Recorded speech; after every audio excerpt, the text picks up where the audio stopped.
Deus, olha pra mim e atende o meu clamor, pois estou aqui.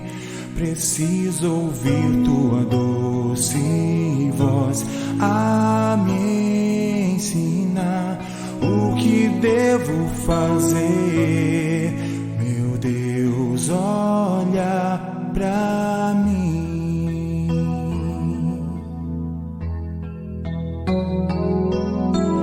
Não é o que eu penso ser o melhor pra mim. Tenho que aprender a ouvir tua voz falando ao coração. Preciso compreender e aceitar o teu querer. Meu Deus, olha pra mim. Meu Deus, olha pra mim E atende o meu clamor, pois estou aqui. Preciso ouvir tua doce voz a me ensinar o que devo fazer. Meu Deus, olha pra mim.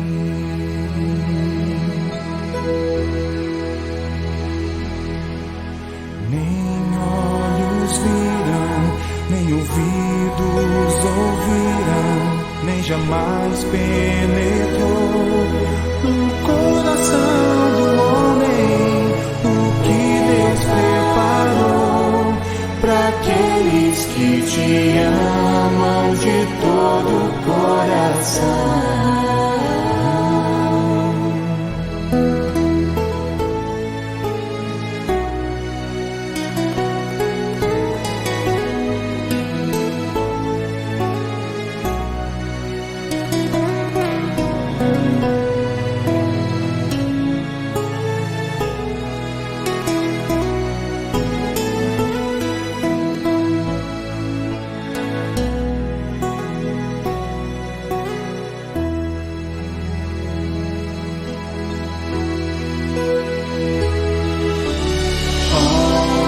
Quebranta-me, faz-me entender os teus caminhos, ó meu Deus. Cumpre o teu querer em minha vida. Sei que tens o melhor para mim. Meu Deus, olha pra mim e atende o meu clamor, pois estou aqui. Preciso ouvir tua doce voz a me ensinar o que devo fazer. Meu Deus, olha pra mim.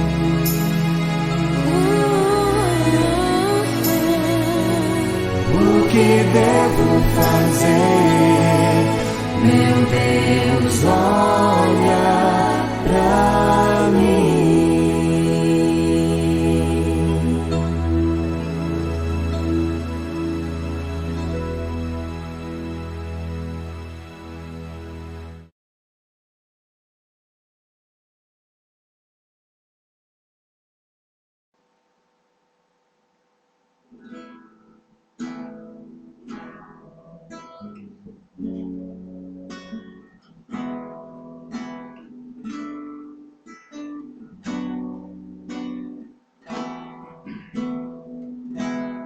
Digno és de honra e louvores,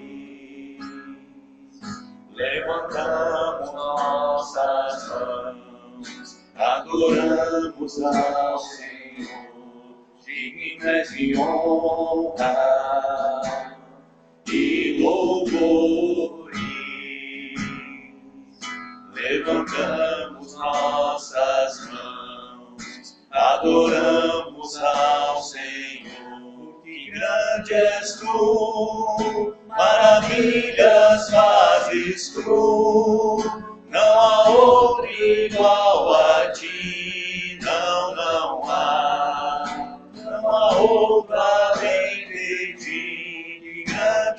tu, maravilhas fazes tu, não há outro igual a ti, não há outro além de ti, digno és de honra e louvores. Levantamos nossas mãos e adoramos ao Senhor, digno és de honra e louvores. Levantamos nossas mãos, adoramos ao Senhor, que grande és tu, maravilhas fazes tu, não há outro igual a ti, não há outro além de ti, que grande és tu, maravilhas fazes tu, não há outro igual a ti, não há outro além de ti, Senhor.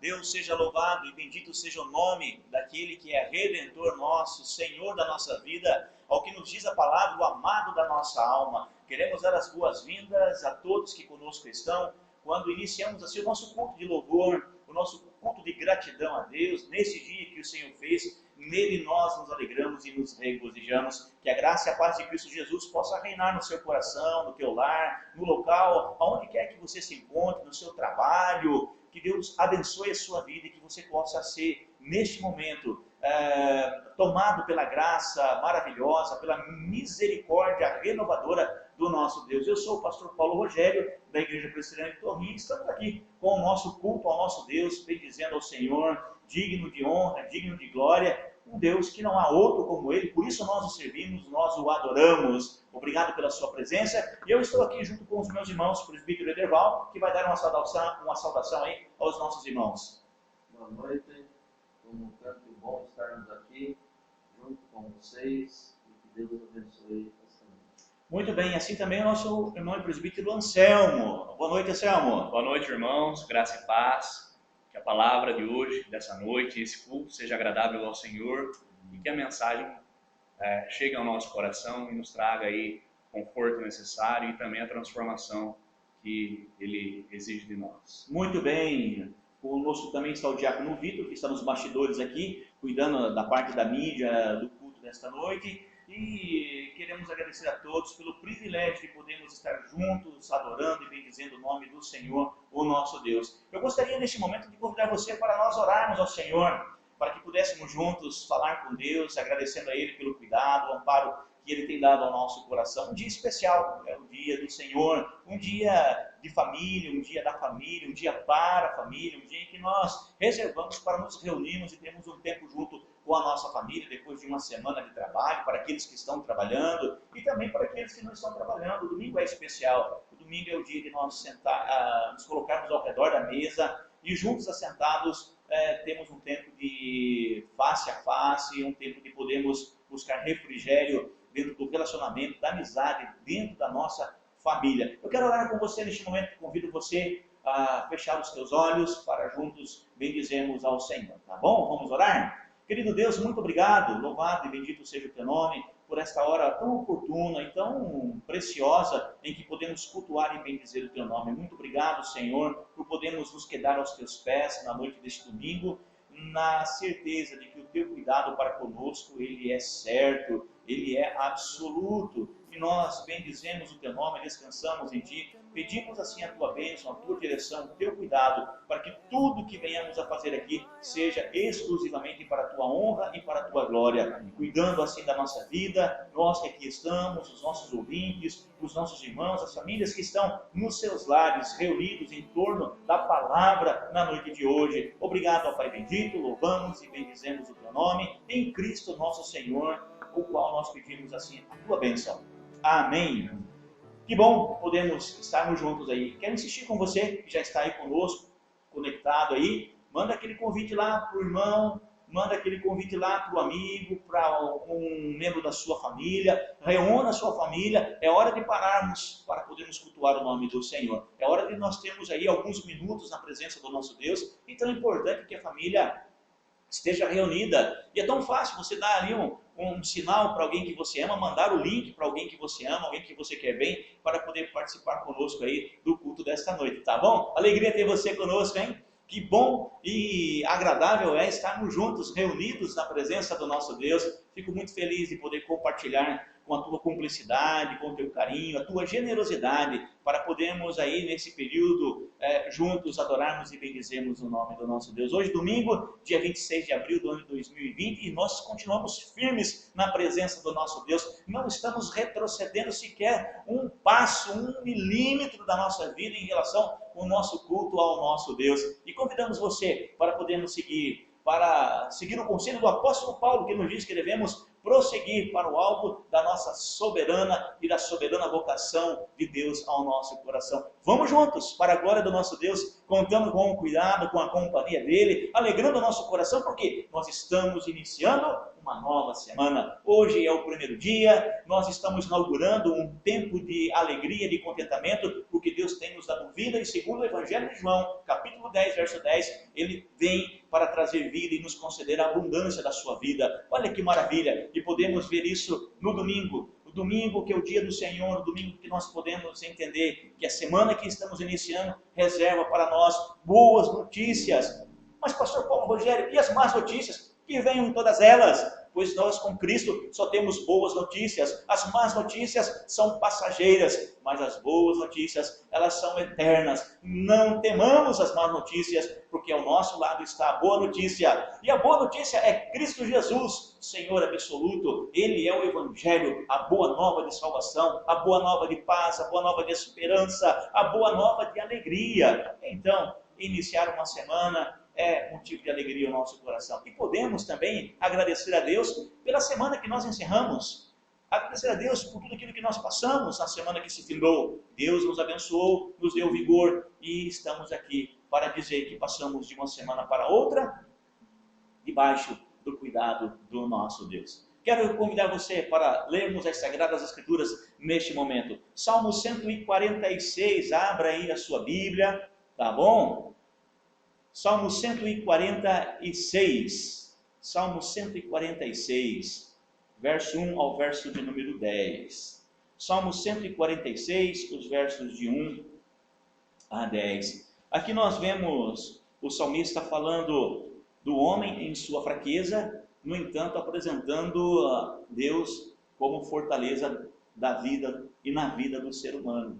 Então o Salmo 146, verso 1 ao verso de número 10. Abra aí a sua Bíblia, junto com a sua família, você que está aí com o seu cônjuge, chama ele do ladinho, compartilhe o texto sagrado, aí o pai, a mãe, chama os filhos para bem perto da palavra, hein? Desliga lá a TV, agora é a hora de nós podermos apreciar o momento de leitura da palavra, o momento de cultuarmos o nome do nosso Deus, tá bom? Deixa um pouquinho dos seus afazeres, dá um intervalinho aí, e nós vamos juntos cultuar o nome do Senhor, isso é muito importante. Vamos ler a palavra do nosso Deus? Salmo 146, do verso 1 ao verso de número 10. Olha só o que nos diz o texto. É um texto de exaltação, um texto de louvor ao Senhor. E começa dizendo assim: Aleluia, louva, ó minha alma, ao Senhor. Louvarei ao Senhor durante a minha vida, cantarei louvores ao meu Deus enquanto eu viver. Não confieis em príncipes, nem nos filhos dos homens, em quem não há salvação. Sai-lhes o espírito e eles tornam ao pó. Nesse mesmo dia perecem todos os seus desígnios. Bem-aventurado aquele que tem o Deus de Jacó por seu auxílio, cuja esperança está no Senhor seu Deus, que fez os céus e a terra, o mar e tudo que neles há, e mantém para sempre a sua fidelidade, que faz justiça aos oprimidos e dá pão aos que têm fome. O Senhor liberta os encarcerados, o Senhor abre os olhos aos cegos, o Senhor levanta os abatidos, o Senhor ama os justos, o Senhor guarda o peregrino, ampara o órfão e a viúva, porém transtorna o caminho dos ímpios. O Senhor reina para sempre. O teu Deus, ó Sião, reina de geração em geração. Aleluia. Um salmo de aleluia, porque começa com aleluia e termina com aleluia. Louvado seja o nome do Senhor, é o significado do termo aleluia. Exaltado seja o nosso Deus. Aqui estamos nós então para adorar quem? Segundo o verso de número 6, aquele que fez os céus, aquele que fez a terra, aquele que fez o mar e tudo que há e tudo aquilo que se encontra nele. Nós então adoramos este Deus que criou todas as coisas, cuja fidelidade dele é para todos sempre. Esse Deus que escolheu o meu coração, escolheu o teu coração, não é, Anselmo, para habitar. Um Deus que não habita em tendas, nem em templos feitos por mãos, mas que habita no nosso coração, que buscou o nosso coração para fazer morada, que buscou o nosso coração, buscou a minha vida, buscou a sua vida, nos resgatou, nos transformou para poder habitar, morar, para poder reinar de forma absoluta. E esse Deus que nos escolheu, nos ensina as Sagradas Escrituras, e a declaração dele é que não há Deus como ele. Ele é o único Deus. Por isso, ouve, ó Israel, diz o texto de Deuteronômio capítulo 6, o Senhor vosso Deus é o único Deus, o único Senhor. Não há um Deus semelhante a ele, não há nada que possa ser comparado a ele. Agora, o grande privilégio que nós temos de podermos exaltar este Deus, de tê-lo como nosso Deus, é que dele temos a expressão da imagem dele, a chamada Imago Dei, a imagem de Deus revelada em nós, e isso foi restaurado em nós através de Cristo Jesus. Ao que Deus disse, façamos o ser humano a nossa imagem, a nossa semelhança, e Cristo resgatou aquilo que o pecado deformou. O pecado não pôde tirar a imagem de Deus de nós. E Cristo, ele resgatou esta imagem deformada. Então nós podemos bendizer o nome do Senhor. Nós vamos cantar uma canção agora. E ela declara exatamente isso. Então, tu não habitas em tendas, nem em templos feitos por mãos. Eterno, perfeito, princípio e fim. Acima das religiões está o nosso Deus. Convido você a cantar conosco esta canção e exaltar esse Deus maravilhoso. Aleluia.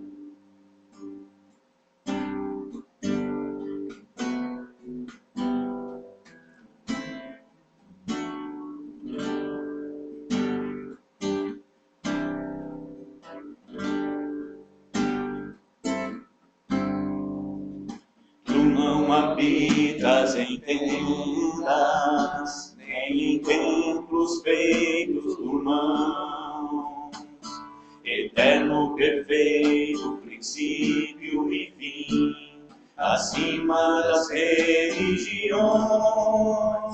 Não há nada no céu, na terra ou no mar, semelhante a ti, Senhor.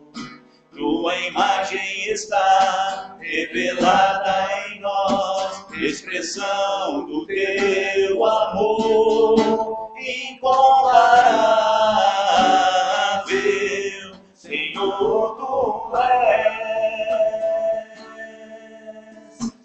Tua voz ressoa com trovão, e as nuvens são o pó dos teus pés, incomparável, Senhor, tu és. Minha alma está apegada a ti, Senhor, incomparável és. Aleluia.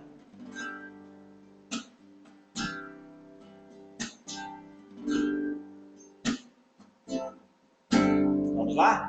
Tu não habitas em tendas, nem em templos feitos por mãos, eterno, perfeito, princípio e fim, acima das religiões. Não há nada no céu, na terra ou no mar, semelhante a ti, Senhor.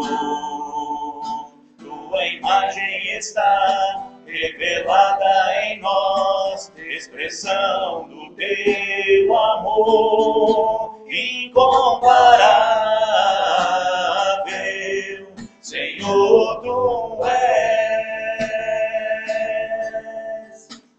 A voz ressoa como um trovão, e as nuvens são o pó dos teus pés, incomparável, Senhor, tu és. Minha alma está apegada a ti, Senhor, incomparável é. Minha alma está apegada a ti, Senhor, incomparável é. Senhor, incomparável é. Nosso Deus incomparável sobre todas as coisas, Ele é acima de tudo. Não há no céu, não há na terra, nada que possamos dizer comparado está ao Senhor, porque Ele é único, Ele é singular. E este Deus que tem nos chamado para podermos exaltar o nome dEle, para podermos viver de acordo com a sua vontade e o seu querer. Só lembrando aqui, Anselmo e Ederval, que nessa semana que estamos iniciando, quarta-feira, nós temos o nosso encontro de restauração em vida através da oração, às 19 horas, continua sendo online ainda por conta da situação.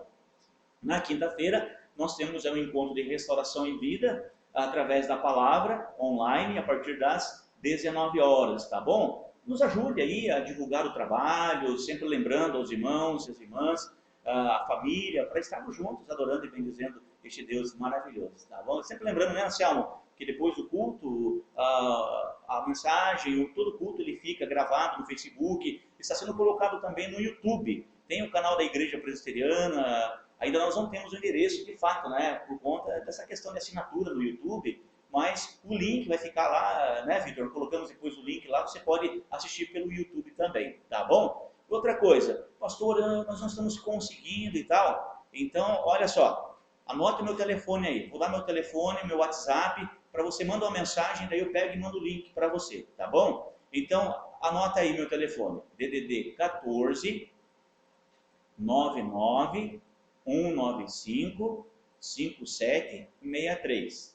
Vou repetir, 14 99 195 5763. Aí, às vezes, tem alguma dificuldade pelo WhatsApp, a gente consegue resolver, né, Anselmo? Tá bom? Esse é o meu telefone pessoal. Como pastor, nós estamos aí à disposição dos irmãos, das irmãs, das pessoas que precisam, qualquer coisa, está aí ao nosso contato. Tá joia? Muito bem. Então, estamos aí para a honra e glória do nosso Deus, sempre preparados para toda e qualquer circunstância. E o que nos faz pensar na noite de hoje, o tema que queremos abordar, e nós vamos tratar sobre isso a partir de agora, é transformação. E o texto é o texto de João, capítulo de número 8, os versos de 1 a 11. É o texto em que Jesus, ele se encontra diante de uma situação, como hoje pela manhã, ele estava diante de uma situação que pediram a Jesus que desse uma solução, desse uma definição, quando alguém pede ajuda para que Jesus interferisse numa questão de herança. E o texto da noite de hoje tem a mesma direção também, quando Jesus é colocado à prova diante de uma situação que está aqui no texto de João, capítulo 8, do verso 1 ao verso número 11, quando uma mulher foi tomada em adultério e era necessário então que Jesus naquele momento aplicasse a lei que já havia sido definida, estava definida para uma situação como essa. E é aí que nós vamos encontrar um momento de transformação, um momento de mudança, não apenas de um lado, mas de todos aqueles que estão ali envolvidos. Porque quando a gente fala, quem é que precisa aqui no texto ser transformada? A mulher que foi tomada em adultério, que estava adulterando, nós vamos ver que não somente ela, mas todos que estavam envolvidos ali, que se diziam intérpretes da lei, e eram juízes, como também um corpo de sentença contra aquela mulher, que estavam preparados para apedrejá-la, também precisavam de transformação. E eu entendo que eles também foram transformados. E nós vamos perceber isso na medida em que formos comentando e aqui ministrando a palavra do nosso Deus. Então o tema da noite de hoje é transformação, texto de João, capítulo 8, verso 1 ao verso de número 11, tá certo? Olha só o que diz o texto aí. Você pode acompanhar na sua Bíblia, pode acompanhar também aí na tela, acredito eu. Vitor? Deu para colocar na tela? Tranquilo, que joia. Isso, muito bom. Ajuda bastante, né, irmãos? Irmãs, facilita, né? Às vezes a gente não está ali atento e ajuda bastante. Então é isso daí, tá? Vamos lá? João, capítulo 8, verso 1 ao verso 11. Vou ler aqui o texto, quero que você acompanhe comigo. Diz aí: Jesus, entretanto, foi para o Monte das Oliveiras. De madrugada voltou novamente para o templo, e todo o povo ia ter com ele, e assentando os ensinava. Os escribas e fariseus trouxeram à sua presença uma mulher surpreendida em adultério, e fazendo-a ficar de pé no meio de todos. Verso 4, disseram a Jesus: Mestre, esta mulher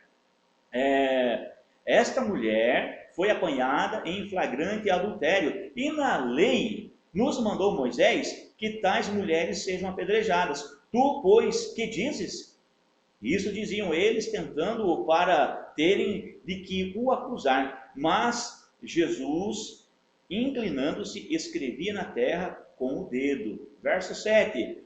Como insistissem na pergunta, Jesus se levantou e lhes disse: aquele que dentre vós estiver sem pecado, seja o primeiro que lhe atire a pedra. E tornando a inclinar-se, continuou a escrever no chão. Mas, ouvindo eles esta resposta, e acusados pela própria consciência, foram se retirando um por um, a começar pelos mais velhos até aos últimos, ficando só Jesus e a mulher no meio onde estava. Erguendo-se Jesus e não vendo a ninguém mais além da mulher, perguntou-lhe: mulher, onde estão aqueles teus acusadores? Ninguém te condenou? Respondeu ela: ninguém, Senhor. Então lhe disse Jesus: nem eu tampouco te condeno, vá e não peques mais. Que Deus nos abençoe e que aquilo que nós vamos meditar nesta ocasião possa nos ajudar a refletir, nos ajudar a compreender. Então, para a nossa transformação, texto de João, capítulo 8, verso 1 ao verso 11. João 8, verso 3 do texto lido, nós temos aí a orientação de que os escribas e os fariseus trouxeram à presença de Jesus uma mulher que fora surpreendida em adultério, fazendo-a ficar de pé no meio de todos. Olha, aqui já arrepia, viu? Aqui já dá urticária. Imagine você ser colocado no meio das pessoas, diante de um erro do qual você foi tomado em flagrante, e agora ficar no meio das pessoas e você ser apontado. Imagine que angústia, não é? Imagine que situação, imagine que momento constrangedor, que momento a gente lê e não percebe muitas vezes a tônica de uma situação como essa, de estar ali lançada no meio das pessoas, todo mundo apontando com o dedo, adúltera, perversa, ela errou, e aí os adjetivos, aí os piores possíveis, e apontando para aquela mulher, e lembrando aqui que não havia margem para que ela pudesse dizer assim: olha, eu sou inocente. Tanto é que já colocam automaticamente para Jesus os intérpretes da lei, dizendo: a lei de Moisés traz aqui uma sentença. Verso 5 diz: e na lei nos mandou Moisés que tais mulheres, não era só o caso dela, todas aquelas que fossem tomadas dentro dessa situação, havia uma sentença, que tais mulheres sejam apedrejadas. Olha só, então a sentença era de morte. E aqui a questão, meus irmãos e minhas irmãs, não é uma questão assim: vamos analisar o caso, de repente não foi aquilo que nós vimos, não é bem isso e tal. A sentença já era dada. Vamos amenizar aqui, vamos dar uma oportunidade. Não, a sentença ela deve ser apedrejada conforme a lei de Moisés. Então, dentro dessa perspectiva, eles colocam para Jesus, e aí no verso de número 5, está muito claro, quando eles dizem assim: tu, pois, que dizes? Olha só, por que eles fazem essa pergunta? Tu, pois, que dizes? Porque Jesus era um intérprete da lei. E eles estavam provando, o texto é claro em dizer que eles estavam ali a fim de colocar Jesus diante de uma situação em que ele deveria dar o veredito final. Lembrando que Jesus vinha pregando o amor, falando de reconciliação, Jesus vinha falando sobre perdão, Jesus vinha falando sobre reconciliação. E agora, se Jesus for contra aquilo que ele falava, então você não tem postura na sua palavra, era complicado para Jesus. E se Jesus fosse contra a lei de Moisés, que tipo de judeu que é você? Complicado, né? O que faríamos nós numa situação como essa? Mudaríamos o nosso discurso ou quebraríamos as regras? Ai, que situação, hein? Que momento difícil. Agora, eles se esqueceram que eles estão diante de Cristo Jesus, que não traz apenas um discurso, ele é o Senhor, o agente de toda transformação na vida de qualquer pessoa. Então, diante disso, aqui nós podemos perceber que Jesus, ele está no momento certo, no local certo, diante da situação constrangedora, mas que necessitava da presença dele. E Jesus sempre está conosco, Jesus sempre está do nosso lado, perto de nós, próximo da nossa vida, para nos ajudar naquilo que nós não temos condições. E imaginemos nós, e aqui eu já fico a pensar que esta mulher, ela... Vou fazer o que agora? Mais um intérprete da lei, quem é que vai contrariar a lei de Moisés? Quem é que vai ter uma nova interpretação, vai ter uma nova condição? Vou ser apedrejada. Ela estava então ali resoluta na sua condição, ela estava ali diante do que havia acontecido, ela não diz nada. Nós vamos perceber que ela fica quieta o tempo todo, ela não se levanta, ela não se posiciona e diz, não é isso que vocês estão dizendo, não é bem assim, vocês precisam saber a minha vida, por que eu estava fazendo isso. Ela fica quieta porque não havia margem para que ela se defendesse, mas ela estava diante de alguém que iria gerar na vida dela e de todos que ali estavam algo que até então eles não haviam experimentado. E é diante dessa questão que nós vemos que a transformação ela começa por dentro. A mulher adúltera está aqui, ou a mulher que foi tomada em flagrante adultério, ela está aqui sendo relatada no Evangelho de João capítulo 8 para nos dar o grande privilégio de compreender aquilo que nós não conseguimos compreender a partir de Cristo Jesus, a transformação. Como podemos ver pessoas que ao nosso julgamento, e que segundo a lei, e que segundo a exigência da nossa lei, não há margem para uma sentença de absolvição, mas que é ser aplicada e acabou, não tem o que fazer. E Jesus, então, ele não traz uma nova lei, Jesus, ele não negligencia a lei, e não negligencia muito menos aquilo que ele vinha anunciando e pregando, mas ele dá compreensão ao ser humano naquilo que ele não consegue compreender para tecer um juízo e um julgamento diante das circunstâncias. Isso deve ser feito, e Jesus assim o fez. Ele não deixou de fazer, mas ele exerceu com mais profundidade, porque ele gostaria de que a lei gerasse transformação. E normalmente a nossa compreensão ou a nossa interpretação acerca da lei é de que é para ser aplicada como condenação e nunca como tom de transformação. Por exemplo, quando nós falamos de cadeias e presídios, a nossa concepção é que as cadeias e os presídios estão reservados para os malfeitores que não têm a possibilidade de serem reintegrados à sociedade. Não há transformação. E olha, o cidadão, chamado cidadão de bem, ele muitas vezes não consegue perceber a possibilidade de transformação, porque as pessoas que lá estão são pessoas destituídas de qualquer retoque de transformação, infelizmente. Quando deveria ser um momento de reclusão para reflexão e para mudança de comportamento. Mas o que nós temos visto, infelizmente, não é isso, né? As pessoas entram revoltadas numa prisão e saem mais revoltadas ainda. E nós também acabamos não acreditando, porque a lei deve ser aplicada para condenar e mais nada. E é por isso que nós queremos refletir um pouquinho sobre essa questão da transformação e pensar em nós também, na nossa conduta, na nossa postura em relação àquilo que nós precisamos e necessário é transformação. Bom, vamos pensar aqui em 3 questões importantes dentro de todo este cenário, que envolve vários personagens. Nós temos os personagens aqui que devemos dar atenção a eles. Nós temos o primeiro personagem principal, Jesus Cristo, que que foi para o Monte das Oliveiras, voltou, foi para o templo.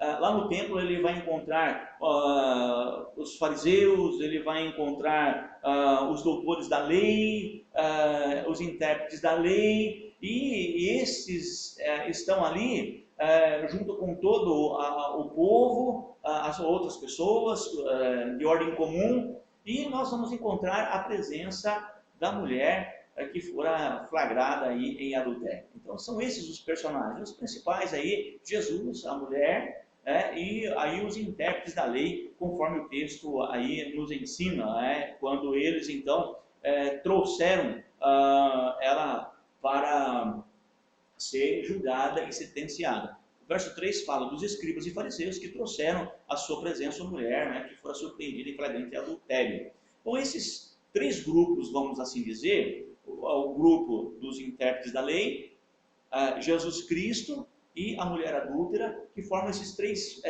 agrupamentos que nos levam a refletir e a pensar. Então, nós temos um flagrante, indiscutível, não tem o que fazer. Então, é aplicar a lei e ninguém seria condenado pelo fato de aplicar a lei. Eles agiriam corretamente. Então, não teria nada que dissesse, os escribas e os fariseus fizeram a coisa errada. A lei, tanto é que eles estão dizendo, verso 5, na lei Moisés nos mandou. O legislador disse que deve ser cumprido. Então eles estavam com a faca e o queijo na mão para executar qualquer situação. Muito bem. Então nesse flagrante nós vemos a mulher diante de uma situação que não tem para onde ela ir. Então a primeira questão que eu quero destacar aqui diante disso é que essa mulher, ela vê a sua condenação. Por isso ela não diz nada. É como se essa eu errei mesmo. Eu não tenho o que fazer a não ser me submeter. Infelizmente eu fui tomada no flagrante, não tenho como eu dizer que não. Eles me pegaram lá na prática do delito, na postura do delito. Então ela está vendo a sua condenação. Essa é a primeira questão, não tem para onde escapar. Segundo, ela vê o fim da sua vida. O que o texto diz? Que ela deveria ser apedrejada. Apedrejada até que ela levasse umas 3 pedradas ali, não, apedrejada até a morte. Mas eles não apedrejavam até a morte. Então fica você então no paredão e manda a turma jogar perto de você de uma coisa, dar uma na sua fonte, você não é? Não é verdade? Então a gente, mas ela não, o apedrejamento inquiria a morte, até a morte. Até a morte. Quem iria jogar a pedra não ia jogar com dó, ia jogar reagindo a uma situação que para eles era asquerosa. Até porque nós estamos diante do 7º mandamento que é quebrado. Então, não é apenas a lei de Moisés, é a lei de Deus. O 7º mandamento é: não adulterarás. Ela quebrou o mandamento de Deus. Ela transgrediu a lei de Deus, ela transgrediu a lei dos homens. E a lei dos homens, do legislador Moisés aqui, era baseada totalmente na lei de Deus. Então, a tal transgressão, a sentença estava aí. Então, ela vê o fim da sua vida. Em terceiro lugar, o flagrante desta mulher leva ela a ver o fim dos seus sonhos.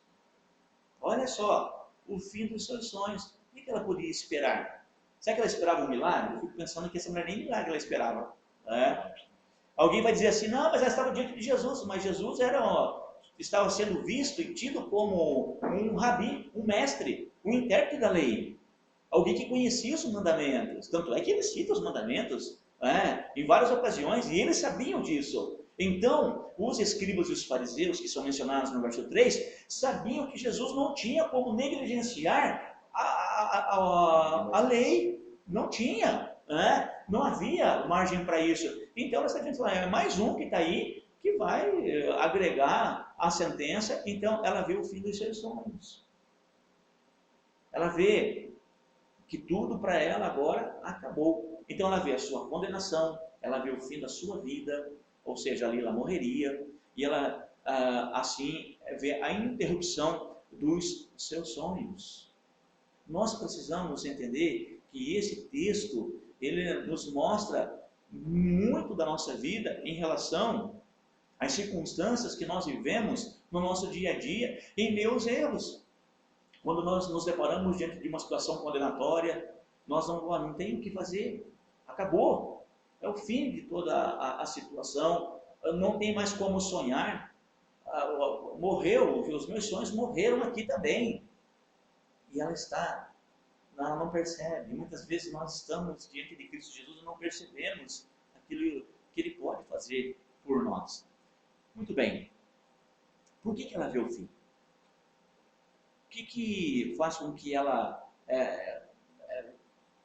tenha esse diagnóstico pessoal? Aí você vai dizer, mas pastor, onde no texto você está falando que ela vê tudo isso? Não, nós estamos olhando para o texto e não nos resta outra situação a não ser compreender a situação. Seria como nos colocarmos no lugar dela numa situação como essa e perceber essas questões, né? Que a sentença chegou ao fim e os sonhos morreram. Então, de certa forma, é lógico isso aqui no texto, na condição dela. Eu vejo o silêncio desta mulher, que apenas é quebrado quando Jesus fala com ela lá no final. O silêncio dela mostra esta realidade da sua condenação, o fim da sua vida e o fim dos seus sonhos. Por que ela vê o fim? Primeiro, eu quero destacar 4 motivos por que ela vê o fim. Por causa de uma vida de desatinos. Ela sabia que tudo que ela tinha praticado até então, e no delito do qual ela fora tomada em flagrante, expressava desatinos.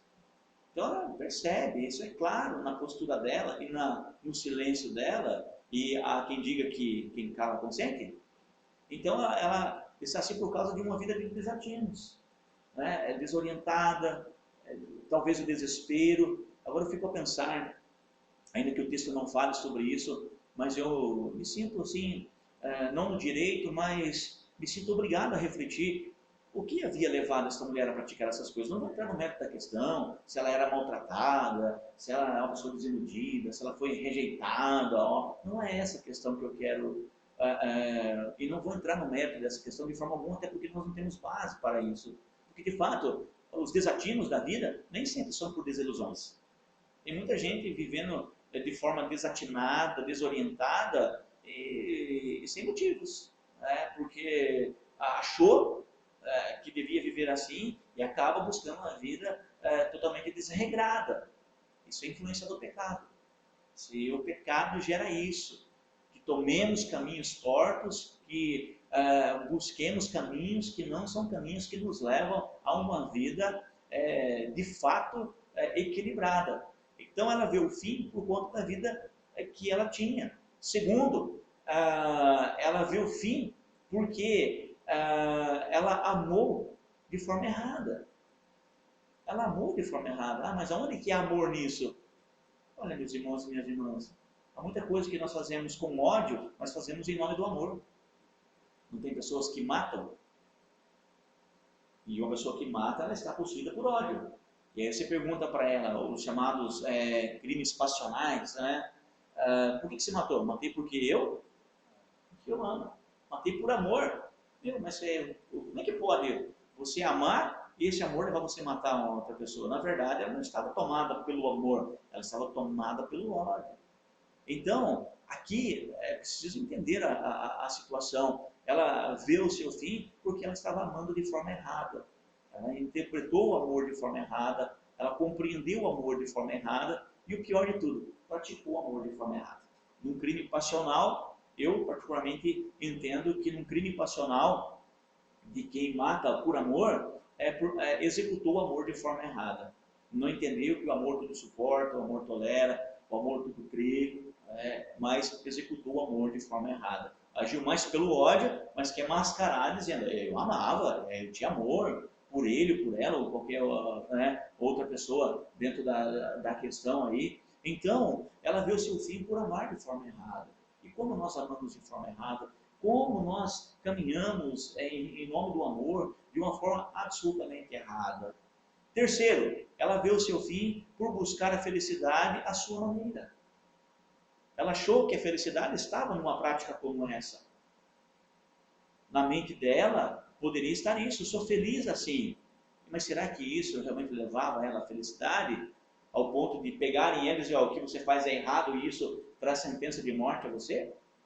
Então ela buscou a felicidade à sua maneira. E esse é o grande problema que nós enfrentamos quando nós buscamos a felicidade da nossa maneira. Nós não temos compreensão da felicidade. O pecado deturpou tudo isso, o pecado definhou tudo isso, e ao ponto de nós não conseguirmos ser felizes e não conseguimos compreender a felicidade dentro da sua totalidade. E esta mulher está aqui dentro dessa característica. Ela vê o fim da sua existência, ela vê a condenação, ela vê a interrupção dos seus sonhos, porque ela buscou a felicidade à sua maneira. Quarto, ela vê o seu fim por procurar ser amada e só foi usada. Procurou ser amada e só foi usada. Porque quem é que apareceu para defender ela? Ninguém. Ninguém apareceu para dizer assim, opa, pera lá, eu estou com ela. Não tem ninguém que defenda essa mulher. Os que estão ali estão para esperar a seguinte ordem: culpada. E pelo que o texto diz, tá todo mundo com a pedra na mão, hein? Tanto que o flagrante adultério foi só da mulher, né? Não foi do homem. Não foi do homem. Não foi do homem, né? Exatamente. Entendeu? Pode ver que a lei diz, as mulheres, a lei de Moisés é essa, que sejam apedrejadas. Não tem ninguém para defender ela. Não tem ninguém para dizer, não, eu me comprometo com ela, eu assumo também. Se vocês forem apedrejá-la, tem que me apedrejar também. Ou seja, aquele negócio, vai bater nele, tem que bater nele também. Não tem ninguém. Então, ela vê o fim porque ela procurou ser amada e só foi usada. Não tinha ninguém que estivesse com ela naquele momento em que ela vê o fim. Olha só, o resultado dessa situação: choro.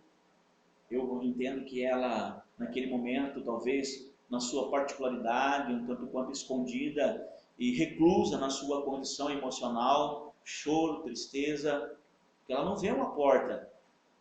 Ela não vê uma porta que desse a ela a esperança: eu vou sair daqui com vida, eu vou sair daqui e vou mudar o meu comportamento. Outra coisa que me chama a atenção, que nem mesmo ela diz assim, não, eu vou mudar de vida, se vocês me derem uma nova oportunidade. Porque a lei, ao que diria, né, dura lex sed lex, ou seja, a lei é dura, mas é a lei. Para ela isso ecoava, a lei é dura, mas é lei, não tem o que fazer.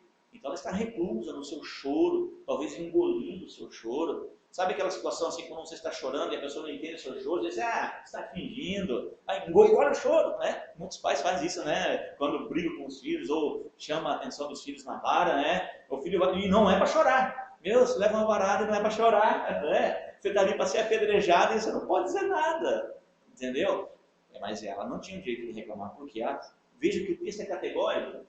E o evangelista João, o apóstolo João, ele registra com todos os rigores, mostrando a lei.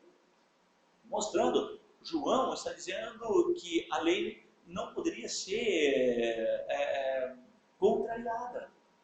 Então, ninguém se levantaria. E ela está dentro dessa situação. Então, o resultado nos faz pensar no seguinte: os resultados foram feridas profundas na alma e no coração, as quais ninguém podia curar. Os resultados no qual esta mulher se encontra foram profundas feridas.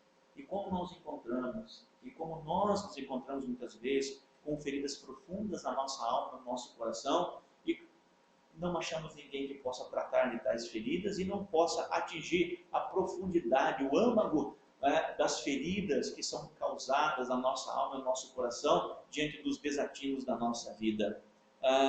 E aí a gente fica pensando, não tem ninguém para curar.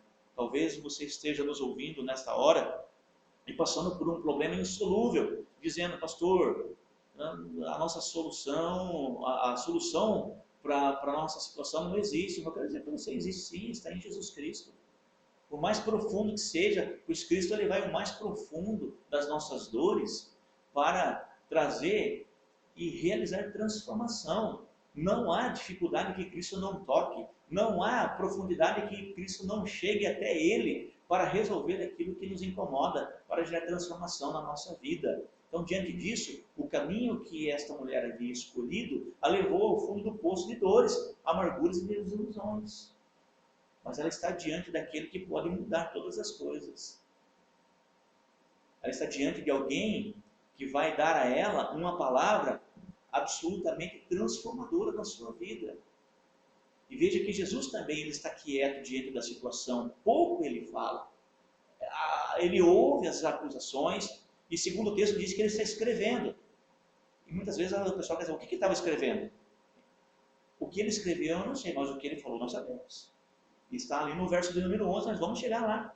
E às vezes nós estamos preocupados, Jesus estava escrevendo o nome, Jesus estava escrevendo texto da lei. Que preocupação com o que ele estava escrevendo na lei? Se fosse para ser mostrado para nós, Jesus dizia, estou escrevendo aqui o seguinte, mas não era, porque o que é importante no texto, muitas vezes é deixado de lado. Aí querem fazer hermenêutica, ou seja, fazer interpretação de texto que não sequer está escrito. E deixamos de lado aquilo que está escrito, a situação que está aqui apresentada é deixada de lado.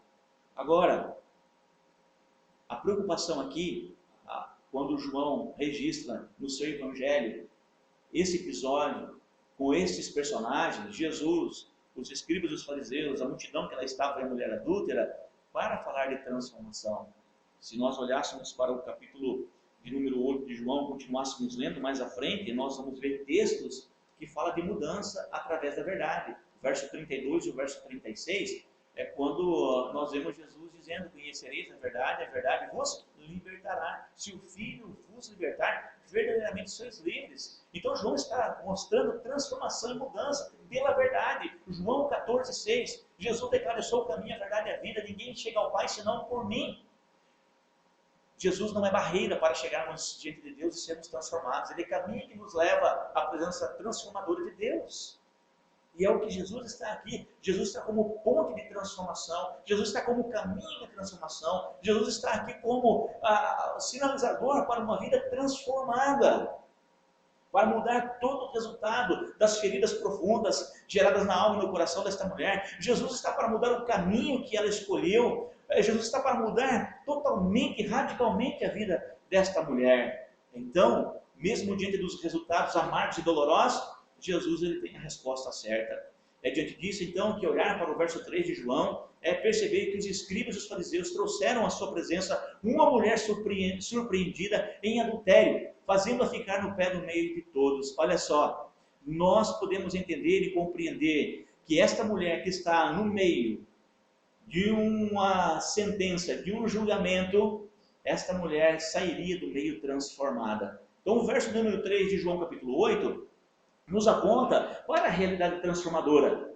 Ela foi levada em uma condição lamentável, mas ela saiu dali totalmente diferente. Ao que podemos dizer que Jesus aceita como nós estamos, Jesus recebeu aquela mulher que fora levada em flagrante adultério, recebeu como ela estava, mas de forma alguma ele diria para ela, continue fazendo o que você está fazendo, continue na mesma prática, todo mundo saiu daqui, é porque todo mundo é um bando de pecador, ninguém vale nada, ninguém presta. Jesus não fala isso.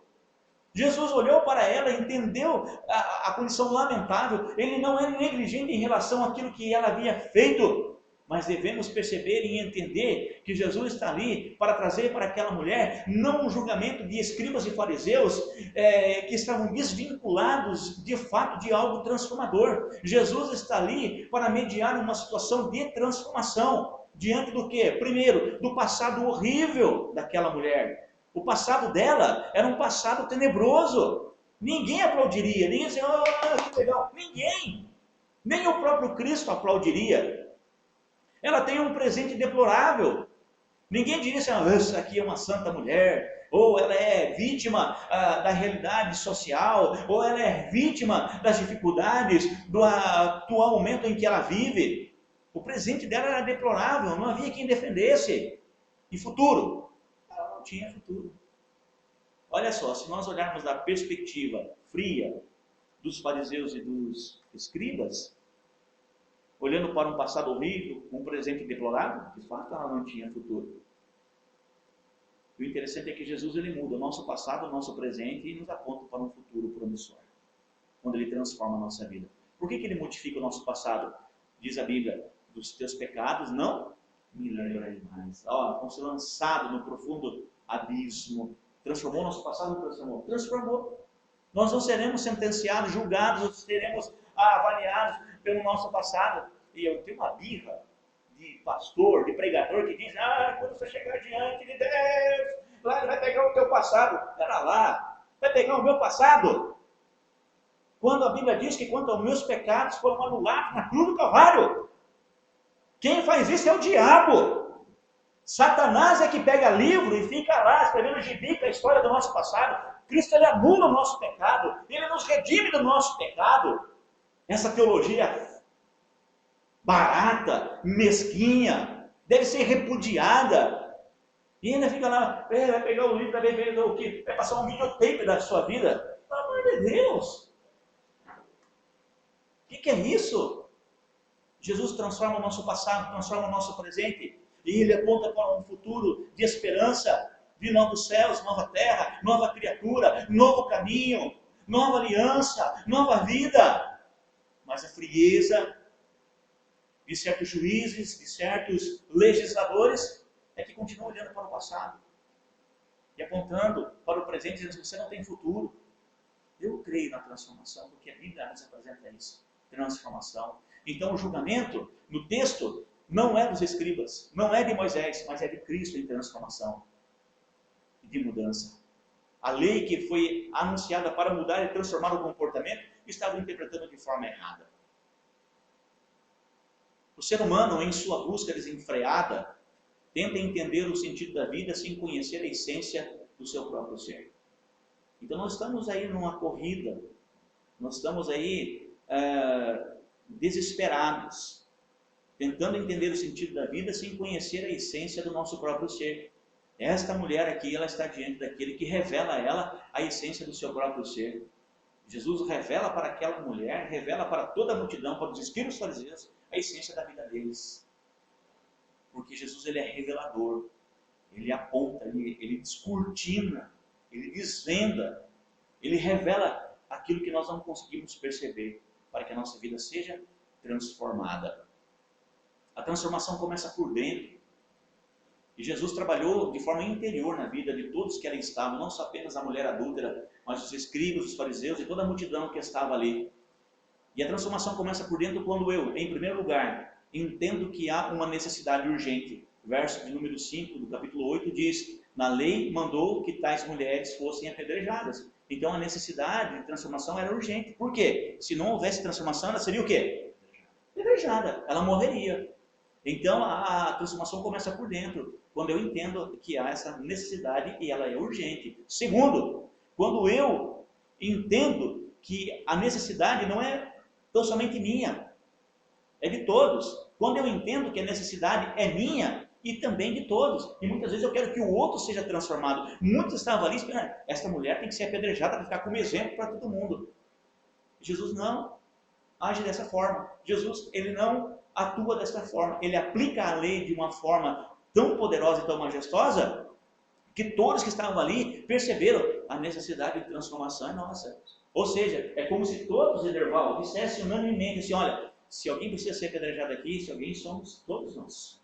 Todos nós. Por isso que vão soltando as pedras e cada um, a começar pelos mais velhos, vão saindo, ficando apenas Jesus e a mulher. Vê que ela não tem forças para arredar os passos de onde ela está. Ela fica ali e Jesus continua escrevendo ali no chão. Então a transformação começa por dentro quando eu entendo isso, que a necessidade de mudança é de todos. Verso 7, aquele dentre vós que não tem pecado, atire a primeira pedra. Olha só, hein? Essa chamada da consciência aqui, meu pai, hein? Quem não tem pecado? E aí aquele momento que tu diz assim, nossa, nós vamos ser apedrejados aqui, vai faltar gente, vai sobrar pedra e gente para apedrejar. Vai ter muita pedra porque todos nós temos os nossos erros.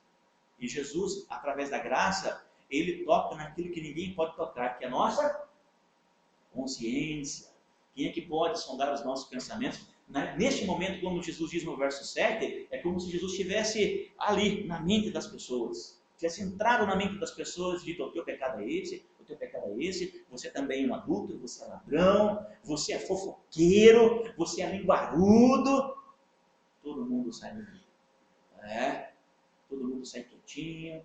Então a transformação começa por dentro quando eu entendo a necessidade de transformação, não de um, mas de todos. Terceiro, a transformação acontece e ela começa por dentro quando eu entendo a necessidade e a exigência de nova vida. E aí que nós vamos fechar com o verso de número 11, quando Jesus ele vai dizer o seguinte, é o momento em que ele fala, vai, não peques mais. Lembra que nós falamos, Jesus aceitou ela como ela estava, mas não aceitava que ela continuasse na mesma condição. O que ele disse para ela? Vai, não peques mais. O que ele disse para ela? Vai, não peques mais. Muda de vida. Mas tem música sertaneja, né? Muda de vida ou vai me perder, né? Claro que não, brincadeira, né? Me deu esse insight aqui agora, pecaminoso, mas enfim. Muda de vida. Vai, não peques mais, significa isso. Sai da situação que você estava e muda de comportamento.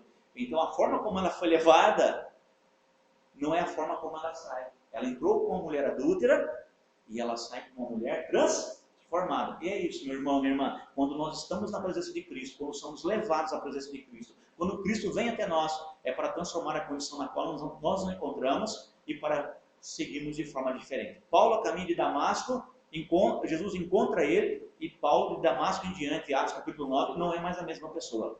Pedro e os demais apóstolos, quando encontraram, tornaram-se pessoas diferentes. Zaqueu, quando encontrou-se com Cristo, tornou-se uma pessoa totalmente diferente. E assim foi. O homem lá, o demoniado de Gadara, quando Jesus o encontrou, ele mudou a sua vida. Mudou. E Jesus disse: vá e não peques mais. Essa é a expressão do verso número 11, em dizer em Cristo Jesus: olha, você pode viver totalmente diferente. Não peques mais. Vá e tenha uma vida diferente. Então, Jesus está dizendo, em outras palavras, se tu uma bênção.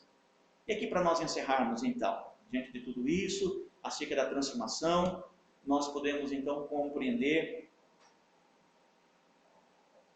que hoje, ao tomarmos conhecimento acerca da transformação, onde ela começa e o que é preciso fazer, cabe a nós então vivermos de acordo com a vontade de Deus. E Ele está conosco. E Jesus, em poucas palavras, Ele gerou transformação não apenas na vida daquela mulher. Eu entendo isso não por conta de uma interpretação, de uma questão meramente hermenêutica, que é importante e necessária, mas eu entendo por conta da ação de Cristo Jesus que age no coração das pessoas. Quando aquelas pessoas saíram dali, elas saíram dali compreendendo, desculpa que eu dei uma cotovelada nele aqui, compreendendo que elas também precisavam ser transformadas e modificadas. E a palavra de Cristo ela foi penetrante. Quem não tem pecado, atire a primeira pedra. Veja o que Jesus trabalhou, o pecado não de um, mas o pecado de todos. Porque a Bíblia diz que todos os pecados destituídos foram da glória de Deus. Olhando Deus, não encontrou um justo sequer. Então, nós não podemos sobressair aos outros. E diante de Cristo, nós temos a possibilidade, não diria a possibilidade, seria diminuir, dizer possibilidade, mas nós temos a grande oportunidade de uma vida transformada. Ele nos aponta para um novo caminho de transformações. Agora nós sabemos aonde a transformação começa. Por dentro. E o que eu devo fazer? Eu devo não praticar aquilo que outrora eu praticava. Meu irmão, minha irmã, que Deus abençoe sua vida. Que Deus cuide do seu coração. Que Deus fortaleça a tua alma. Para que em todo tempo Deus continue gerando transformação no nosso coração. E que possamos nós entender esses 3 pontos fundamentais para a nossa vida. Entender que a transformação é uma necessidade urgente. Que a transformação é uma necessidade para todos nós. Que a transformação exige de nós nova vida. E Cristo tem nova vida para nós. Ele tem um novo caminho. Jesus tem um novo ambiente para mim e para você. Ele tem um ambiente favorável para vivermos de forma transformada. Transformação. Que Deus continue cuidando do nosso coração. Para encerrar, nós vamos cantar. Vamos bendizer o nome do nosso Deus. E a canção, ela diz: como água cristalina de um rio que vai para o mar. A minha alma vai a ti só para te adorar. Porque nós fomos transformados. Nós somos modificados. E agora nós vamos cantar, vamos contar a bondade de Cristo Jesus. Aquela mulher saiu dali transformada. A vida dela foi transformada. E ela saiu dali adorando a Cristo Jesus e contando a bondade dele. Ela não foi sentenciada à morte, mas ela foi absolvida dos seus pecados.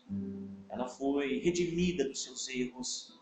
Cristo não concorda com o adultério, não concorda com o pecado, porque ele sabe que o pecado gera morte. E Jesus, ele não veio para dar sentença de morte, ele veio para nos livrar da morte. Se Jesus tivesse uma interpretação fria, dizendo pode apedrejar, ele iria contrário à missão dele, que era nos absolver da morte. Para quem ouvir e vive E a abundância. Está em João 10:10. Então ele não poderia dar sentença de morte, ele tinha que dar sentença de vida, como água cristalina e um rio que vai para o mar. Aleluia! Deus abençoe a sua vida. Viva a transformação em Cristo Jesus. Como água cristalina de um rio que vai para o mar, a minha alma vai a ti, só para te adorar e cantar tua bondade, meu Senhor, meu bom Jesus, aleluia.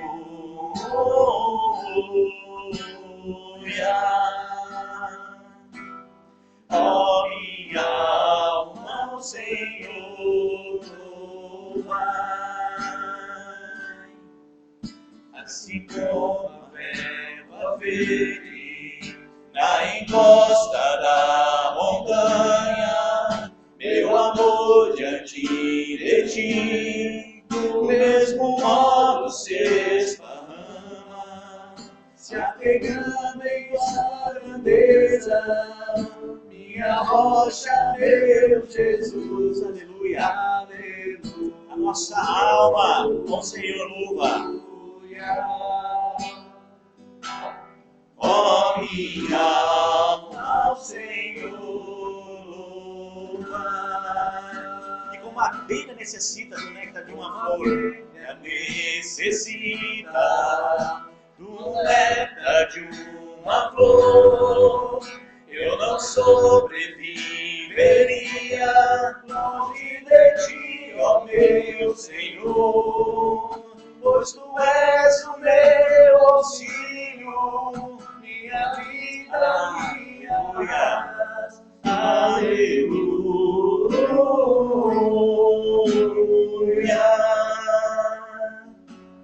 Ó minha alma, ao Senhor louvai,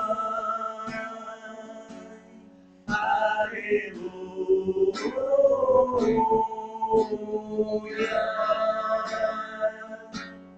Ó minha alma, ao Senhor louvai. Pela transformação do Senhor, nós louvamos o nome dele. Eu sou grato a Deus pela transformação que Ele tem operado na minha vida, na vida dos meus irmãos que aqui estão. E sabe por que nós estamos aqui? Eu, Anselmo, o Ederval, o Vitor. Nós estamos aqui porque nós cremos na transformação.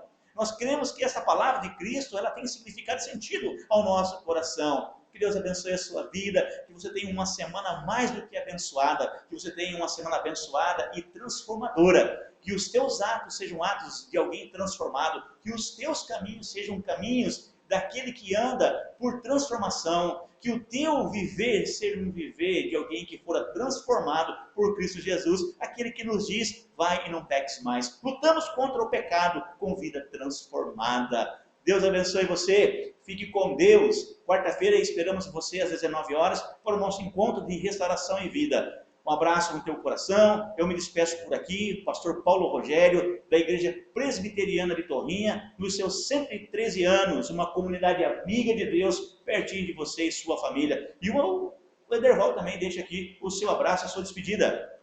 Deus abençoe, que possamos ser transformados a cada dia. Anselmo, Deus abençoe, irmãos. Uma boa noite a todos. Que você possa compartilhar essa mensagem para que mais vidas também sejam transformadas. isso por aí. Deus. Boa, Grande boa. abraço a todos vocês. Abração, hein? Deus abençoe a todo mundo que tem participado conosco, dos vários estados, as várias cidades aí, os irmãos. Obrigado pela presença de vocês, viu? Um abraço forte no coração. O Vitor está dizendo aqui tchau para todo mundo, viu? Vitor? Isso aí, Deus abençoe. Até a próxima. Fique com Deus e que viva Cristo! Aleluia!